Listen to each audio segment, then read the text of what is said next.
Nah, hari ini untuk tema From Zero to Hero, saya pending dulu, saya post dulu. Ya, nanti kita akan lanjutkan lagi di berikutnya, di hari berikutnya. Saya rindu hari ini kita belajar satu paradigma pengertian cara berpikir kita, ya, supaya ketika ini diperbaharui, maka nanti akan terekspresi dalam kehidupan kita sehari-hari. Nah, hari ini saya memberikan tema atau judul pembelajaran kita, sharing kita pada hari ini, yaitu tentang berkat Tuhan vs berkat iblis. Artinya berkat Tuhan melawan atau versus berkat iblis. Mungkin saudara bertanya, loh, masa sih iblis bisa memberkati? Masa iblis punya berkat buat saya, buat saudara? Seperti apa? Nah, nanti kita akan belajar sama-sama perbedaannya. Ketika nanti saudara menangkap firman ini, mengerti, memahami firman ini, sudah paham, sudah renungkan, dan sudah mulai hidupi sesuai apa yang Tuhan mau, karena saudara sudah tahu perbedaannya, maka saya percaya hidup saudara pasti akan mengalami perubahan. Amin, saudaraku. Ya. Nah, mungkin pertanyaan ini kita jawab dulu. Ya, pertanyaan saudara mungkin perlu kita jawab. Ya, atau pertanyaan orang-orang yang mungkin yang di luar sana juga bertanya, masa benar sih iblis bisa memberkati? Masa iblis bisa buat kita berkelimpahan? Ya, hidup bahagia, hidup enak. Nah, kita lihat ayatnya ya. Buka dulu di Matius pasal 4 ayat 8 sampai 9, saudara.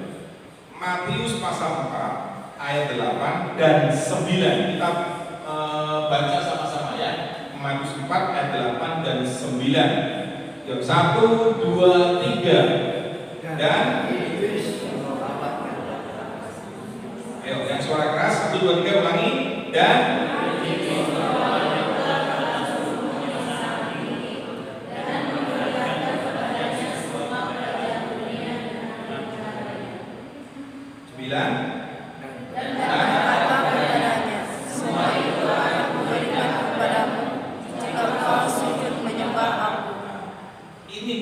firman-Nya, kebenaran bahwa iblis memang betul, dia juga bisa memberkati saudara dan saya.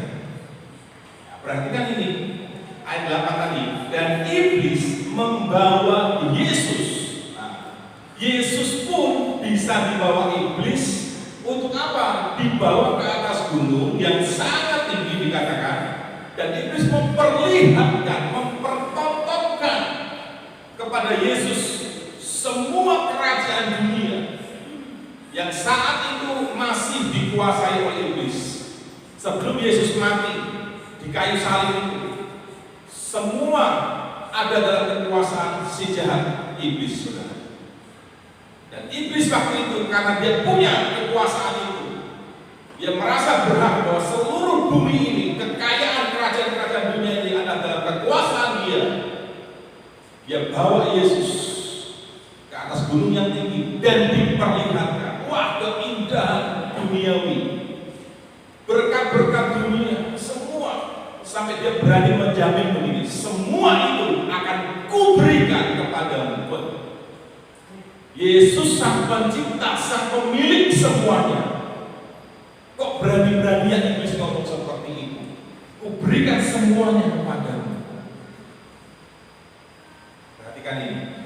Lihat ya, ayat 9. Kerajaan dunia dengan kemegahannya tadi.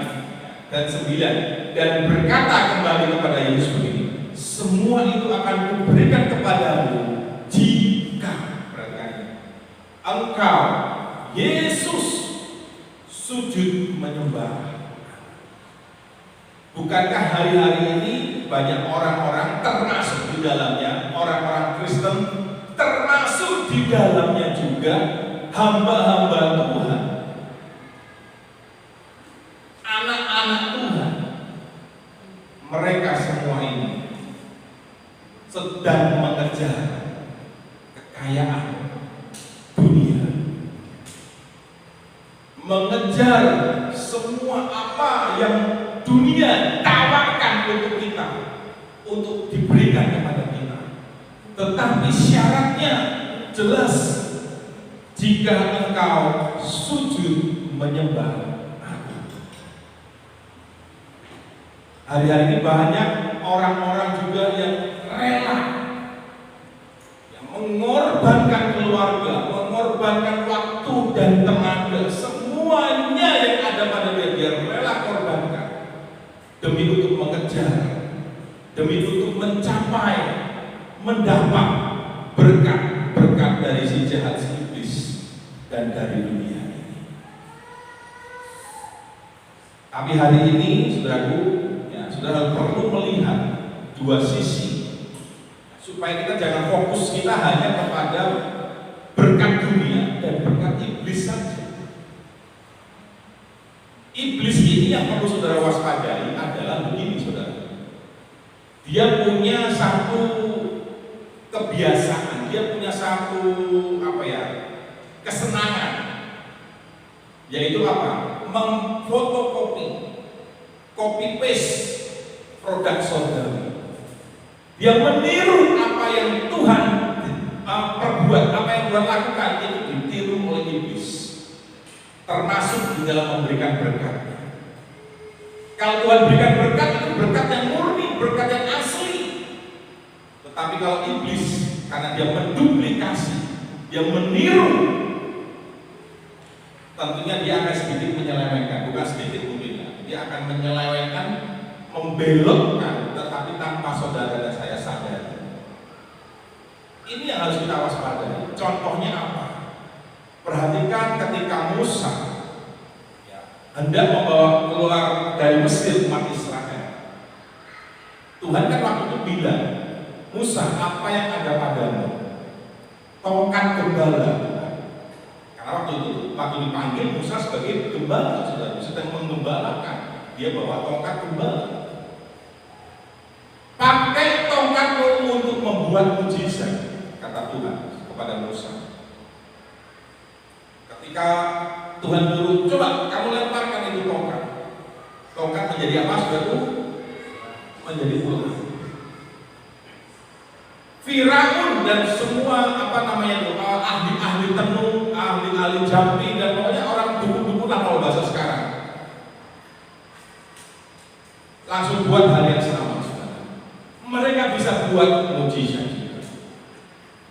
Ahli-ahli tenung, ahli-ahli lucu, bahasa sekarang katakan dukun-dukun, orang-orang okultisme lah, katakan begitu.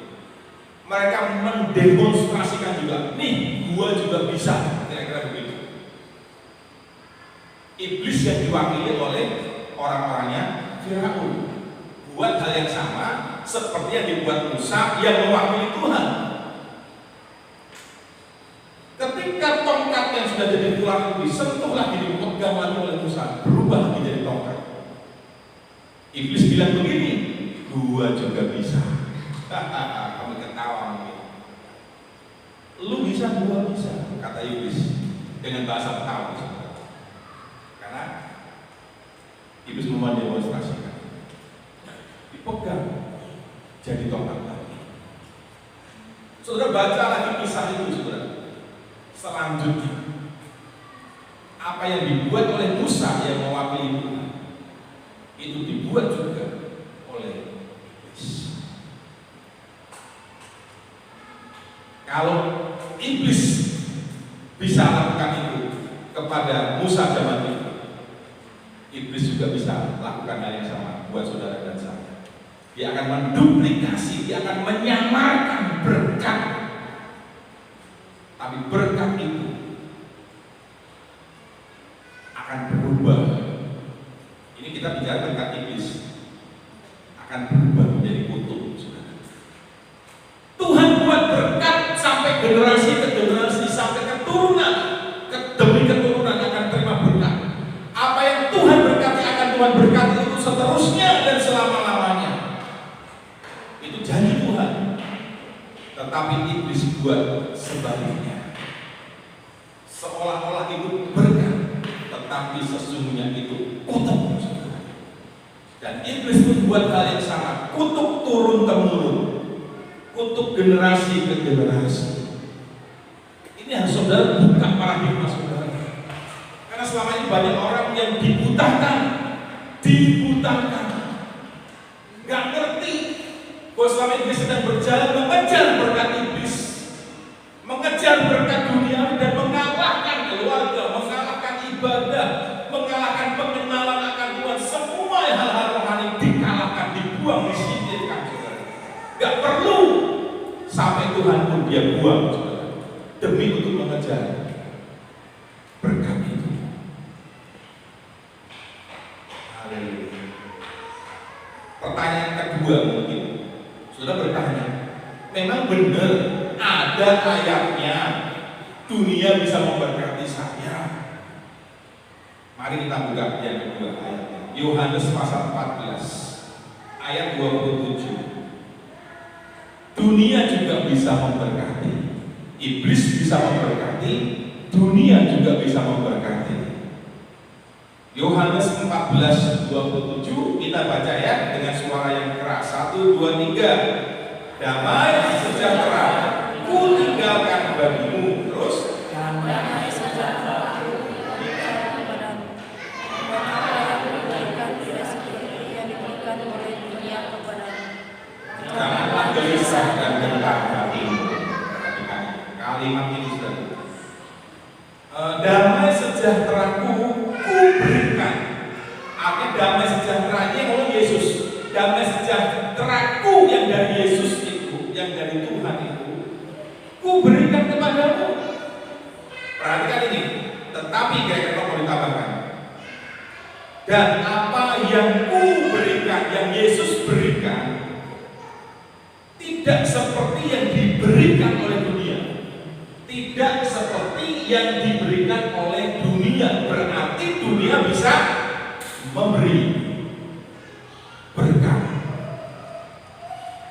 Bahkan luar biasa ini. Berkat apa yang dimaksud yang diberikan dunia? Berkat damai sejahtera. Wih, ini palsu, saudara. Dunia bisa seolah-olah sepertinya memberi damai sejahtera seperti yang damai sejahtera yang Tuhan berikan. Diduplikasi, saudara, tapi disamarkan. Covernya, bungkusnya dibuat indah, dibuat menarik. Loh, banyak sekarang dunia marketplace, seni marketingnya, saudara. Seni marketingnya itu menonjolkan packaging, artinya bungkus, apa namanya itu, covernya, kemasannya. Perhatikan aja, sayur kangkung misalkan dijual di pasar tradisional, satu ikat harganya berapa? Kilo harga berapa? Satu ikat kangkung, ya, 2.000, betul ya? Nggak salah ya? Oke, kita tanya langsung narasumbernya, saudara. Nah, saudara ke supermarket, ya jangan sebut lah. Jangan sebut. Ya. Pokoknya ke supermarket aja.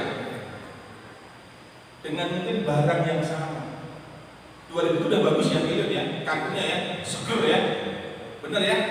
Nah, sudah datang ke supermarket lihat kangkung yang seger. Dia sudah dikemas, dia sudah pokoknya harganya beda nggak, saudara? Beda.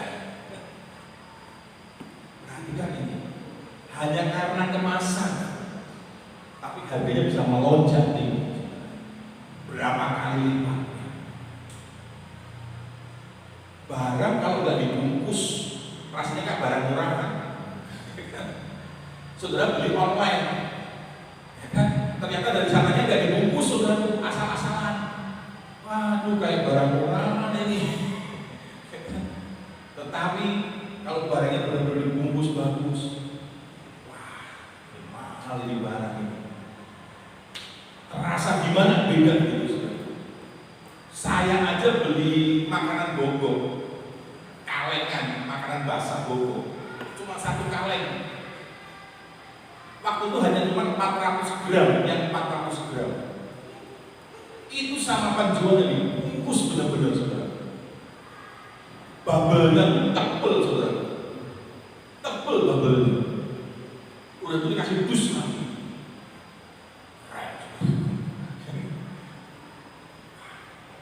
Tapi pernah pesen barang yang gampang rusak, gampang pecah, asal-asalan saudara. Rasanya itu terima astaga. Ini iblis sudah tahu hal itu, dunia tahu hal itu, saudara. Makanya hati-hati saudara harus bisa membedakan. Ketika saudara terima sesuatu, ini dari Tuhan, ini dari iblis, atau dari dunia, saudara harus bisa membedakan. Cara membedakannya bagaimana? Ini yang nanti kita mau belajar, supaya saudara tahu ketika terima sesuatu, wah ini bahaya ini jangan-jangan bukan dari Tuhan. Jadi kita mungkin selama ini berpikir bahwa seluruh berkat itu dari Tuhan. Ya atau ya, kira-kira coba kamu survei. Ya atau ya, kira-kira, ya atau enggak? Survei, bisa survei. Selama ini sudah berpikir semua berkat dari Tuhan, bukan? Jujur, jujur enggak? Apa pemikiran saudara sampai hari ini mungkin berkat atau semua yang saudara terima?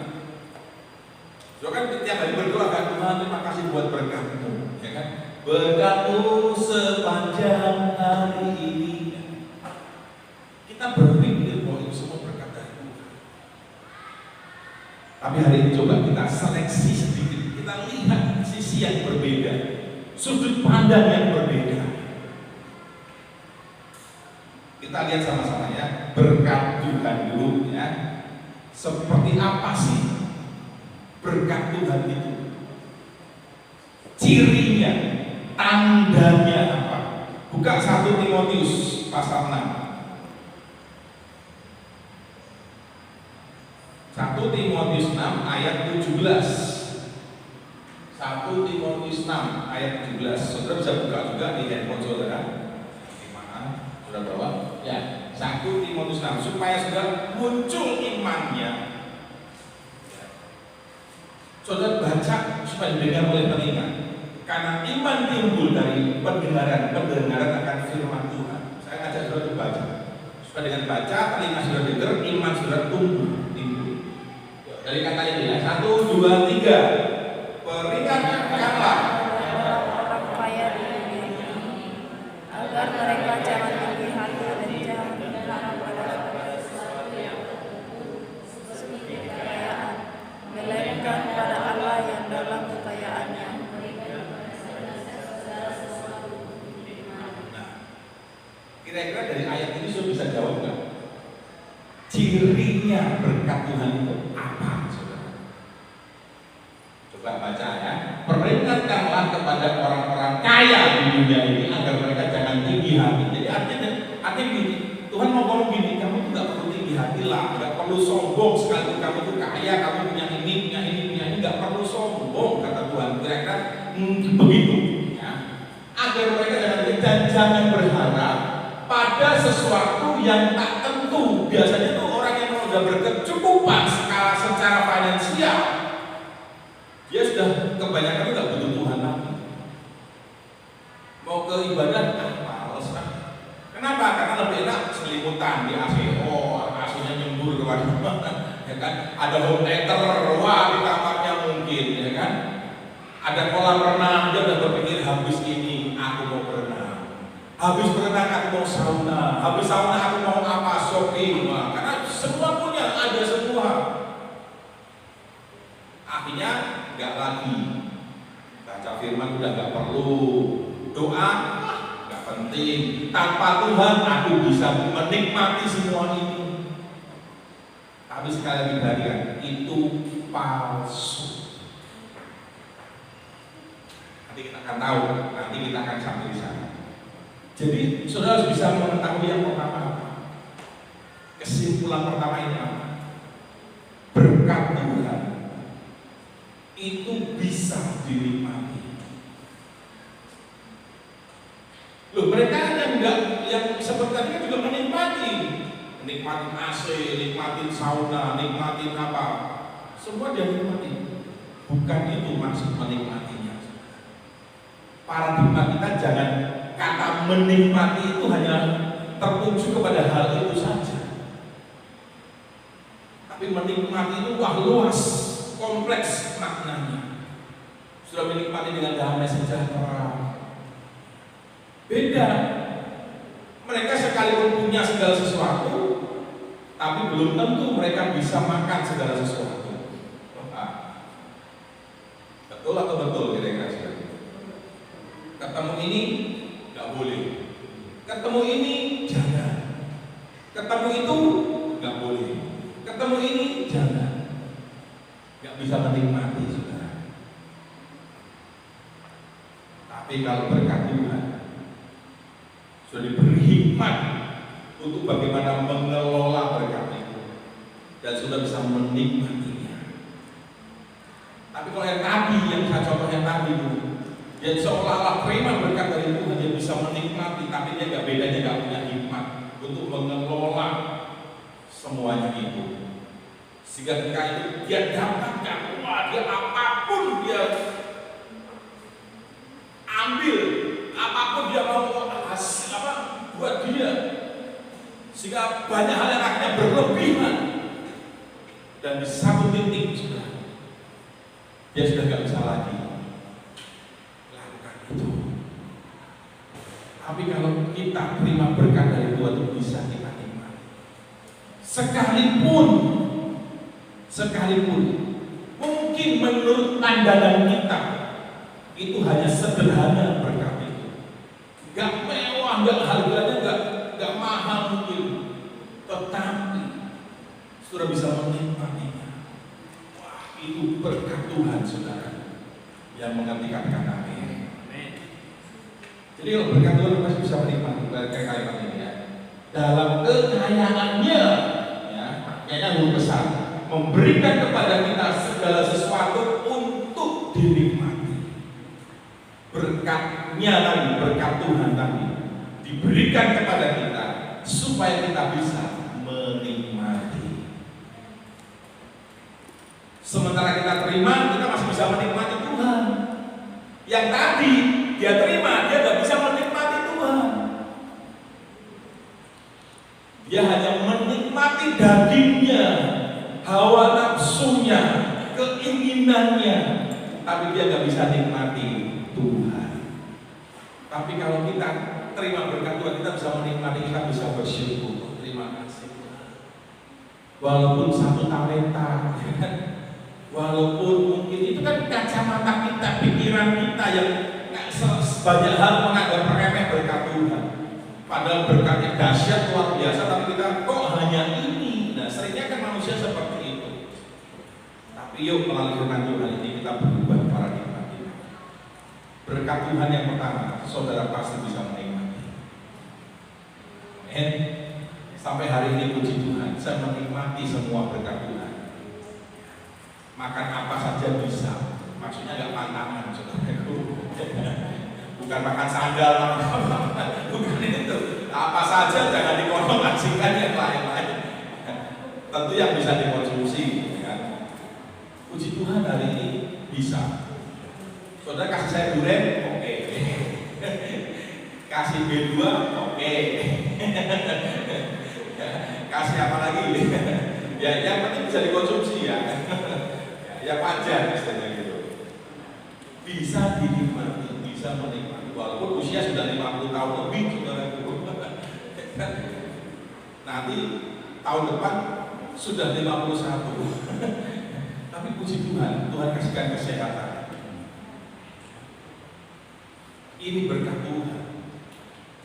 Sekalipun dulu atau bukan dulu ya, sekalipun harus mungkin apa ya istilahnya ya, sederhana lah. Tapi tetap bisa bersyukur, itu menikmati Tuhan. Banyak orang, aduh kayak begini ngomel bersungut-sungut itu nggak nikmati. Walaupun mungkin tempatnya enak, AC dan sebagainya tadi, tapi nggak bisa nikmati karena tetap bersungut-sungut. Selalu kurang, selalu kurang. Aku masih kurang, aku masih kurang. Ayo cari yang lebih banyak lagi. Mungkin perintahkan karyawannya, pegawainya, kasih target yang lebih lagi. Ayo kerja sebanyak-banyaknya. Gak salah target, gak salah, saudara. Jangan sampai salah ngerti ya. Boleh memang kita harus punya target. Hidup itu harus punya target, punya tujuan harus. tapi jangan sampai buang Tuhan. Jangan sampai lupakan ibadah firman Tuhan, kehidupan doa, hal-hal rohani, jangan sampai ditinggalkan. Sehingga sudah bisa nikmati Tuhan lagi. Kosong, saudara. Berarti kan orang-orang yang kaya mendadak, terima berkat miliaran. Sudah searching di Google, di internet. Orang-orang yang dapat jackpot tiba-tiba jadi kaya, ratusan miliar kalau dikurskan di Indonesia. Orang yang terima berkat secara luar biasa, dapat jackpot. Sudah lihat, baca orang-orangnya, hidupnya bagaimana? Langsung berubah, saudara. Berubahnya apa? Langsung konsumsi narkoba, langsung free sex, langsung lakukan free sex karena punya segalanya, kelimpahan uang nih, hartanya. Tanpa kerja, jackpot kayak judi online mungkin kalau zaman sekarang. Tiba-tiba langsung dapat banyak, hidupnya mengerikan, kecanduan obat akhirnya mati. Apakah bisa menikmati? Gak bisa. Kalau udah kecanduan sakau, rasanya mungkin walaupun saya belum pernah, tapi ngelihat aja udah dulu. Hati-hati. Yang berikutnya, berkat Tuhan yang kedua. Ayub 1 ayat 10. Ayub 1 ayat 10. Ayub 1 ayat 10. Ayub 1 ayat 10. Baca ya dengan suara keras, saudara, supaya iman kita timbul ya. Yuk, 1, 2, 3.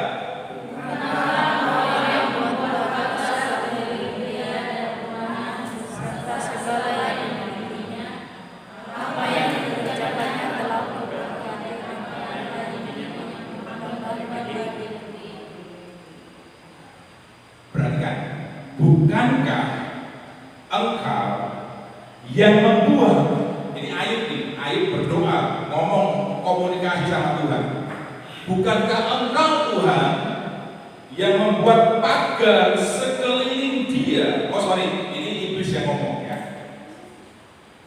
Dan rumahnya serta segala yang dimilikinya. Apa yang dikerjakannya telah kau berkati, dan apa yang dimilikinya makin bertambah di negeri itu. Ini waktu terjadi obrolan antara iblis dan Tuhan. Iblis ini sampai ngomong sama Tuhan, bukankah engkau yang memberkati, yang membuat pagar sekelilingnya Ayub? Kan iblis ketemu sama Tuhan ceritanya. Tuhan nanya, apakah engkau melihat hambaku, seorang yang saleh, takut akan Tuhan, menjauhi kejahatan, saleh itu bergaul sama Tuhan, beribadah sama Tuhan, takut akan Tuhan, itu saleh. Ya, aku lihat ya, dia diberkati. Dia takut akan Tuhan, dia hidup saleh, dia jujur karena Tuhan mau memberkati dia. Coba Ayub gak diberkati, apakah dia masih beribadah kepadamu? Iblis ini ngomong kayak gitu sama Tuhan.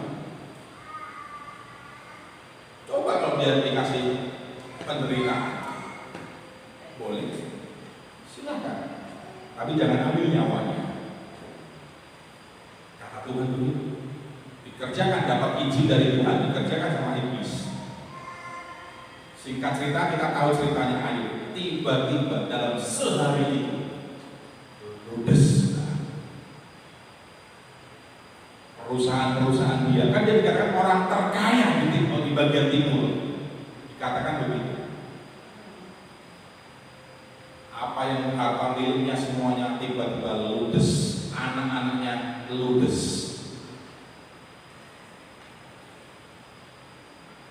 Dari ayat ini kita bisa memahami seperti apa ciri atau tanda kalau itu berkat dari Tuhan. Berkat dari Tuhan, ciri yang kedua adalah saudara dipagari. Berkat itu terpakai Kalau Tuhan yang berikan berkat itu, Tuhan akan pagari berkat itu. Tidak ada siapapun yang bisa menyentuh berkat itu. Iblis pun tidak bisa, kecuali atas izin Tuhan. Kalau Tuhan bilang, ya silahkan buka pagar itu, baru. Ini ciri berkat Tuhan. Berkat yang saudara terima terpagari enggak? Apa selalu bocor? Terima bocor, terima bocor, nggak pernah bisa ngumpul. Hati-hati. Di Hagai kan ngomong, engkau seperti menyimpan uang dalam pundi-pundi yang berlubang. Kenapa? Tuhan bilang begini, karena engkau sibuk dengan urusan sendiri. Baca Hagai. Ini bukan omongan saya mengutip dari kitab Hagai. Baca nanti. Karena engkau sibuk dengan urusanmu, kepentinganmu sendiri, sehingga seolah-olah engkau memang seperti diberkati, tapi berkatmu itu engkau simpan dalam pundi-pundi yang berlubang. Tapi kalau itu berkat Tuhan, sekali lagi ingat, gak ada siapapun yang bisa mencuri, saudara. Kalaupun itu kan pagar, kan terpagari. Kalaupun Tuhan izinkan, Tuhan akan ganti yang bilang, karena seizin Tuhan. Amin. Sekarang sudah mau tinggal pilih, mau benar-benar terima yang berkat asli dari Tuhan atau berkat dari iblis atau dari dunia ini. Kalau dari dunia, dari iblis bocor. Mungkin sudah mendapatkannya tidak dengan cara berkenan kepada Tuhan. Bisa terjadi kebocoran. Mungkin menipu, mungkin merampok, mencuri, korupsi, mungkin dia nggak tahu. Pokoknya semua hal-hal yang nggak berkenan. Bocor sudah. Hati-hati. Makanya pastikan apakah apa yang sudah terima itu terpagari atau enggak. Makanya Tuhan kan bilang, kamu menyimpan di bumi ini ada pencuri, ada nengan, ada karat, akan merusak berkat. Tapi kalau kamu menyimpan hartamu di surga, ada pencuri. Ada apa? Berkat yang kita terima ini selalu terhubung dengan surga, dengan kepentingannya Tuhan. Tuhan jaga itu, saudara. Awet. Tuhan bilang begini, waktu umat Israel berjalan di padang gurun, Tuhan ingatkan kembali. Ingat, engkau berjalan di padang gurun 40 tahun, kasutmu nggak jadi rusak, pakaianmu nggak jadi rusak. Bayangkan jalan di padang gurun 40 tahun, sendalnya, sepatunya, kasutnya nggak jadi rusak. Itu tuh berkat Tuhan tuh model begitu, saudara.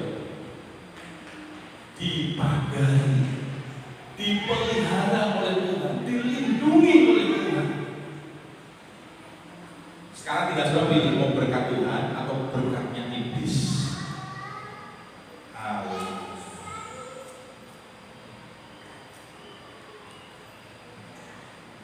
Satu lagi, Yohanes 8 ayat 44.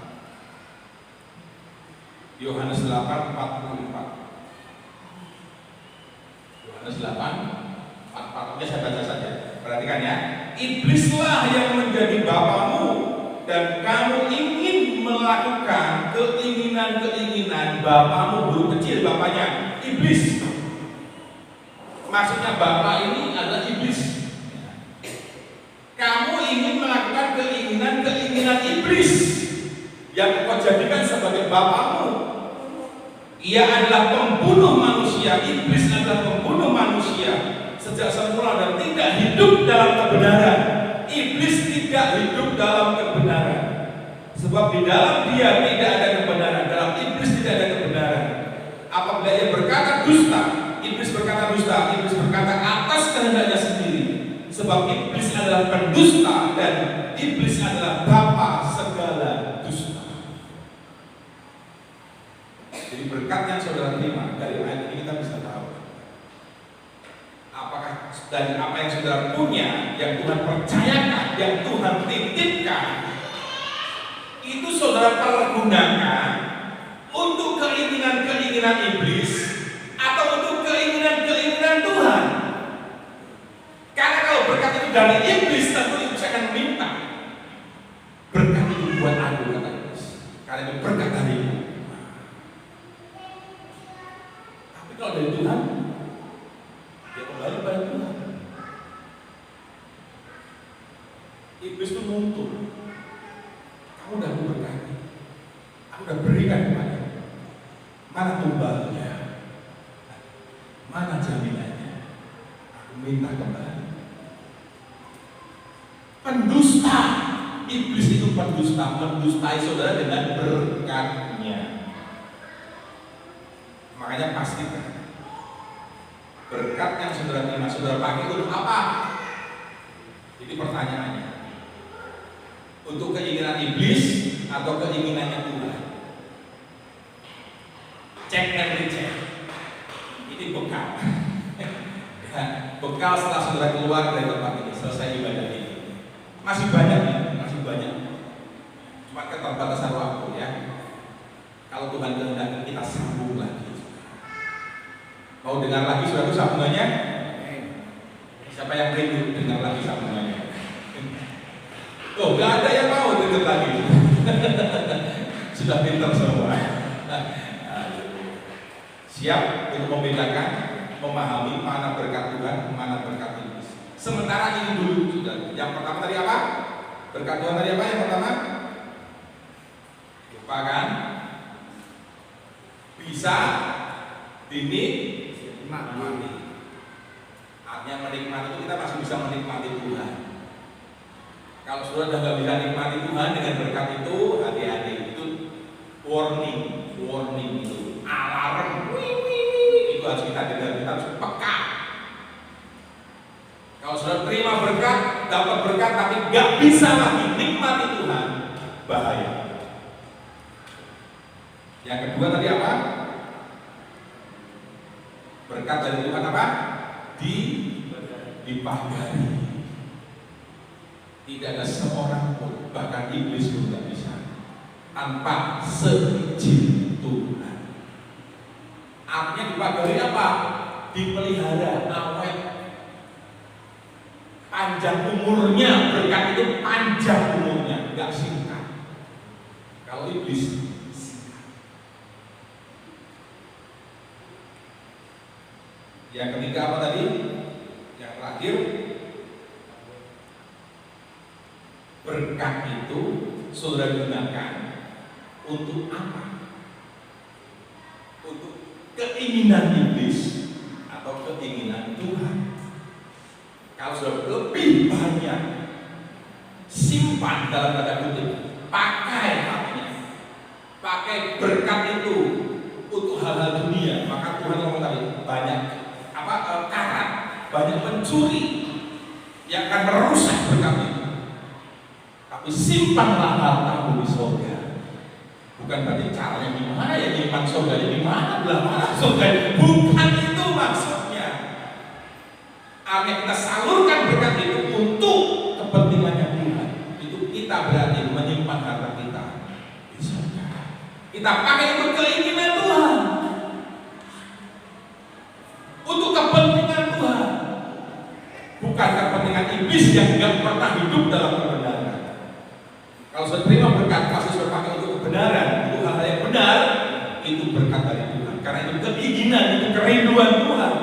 Tapi kalau sudah pakai berkat itu untuk hal-hal yang bukan kebenaran, karena iblis tidak hidup dalam kebenaran, maka sudah sedang salurkan berkat itu untuk iblis.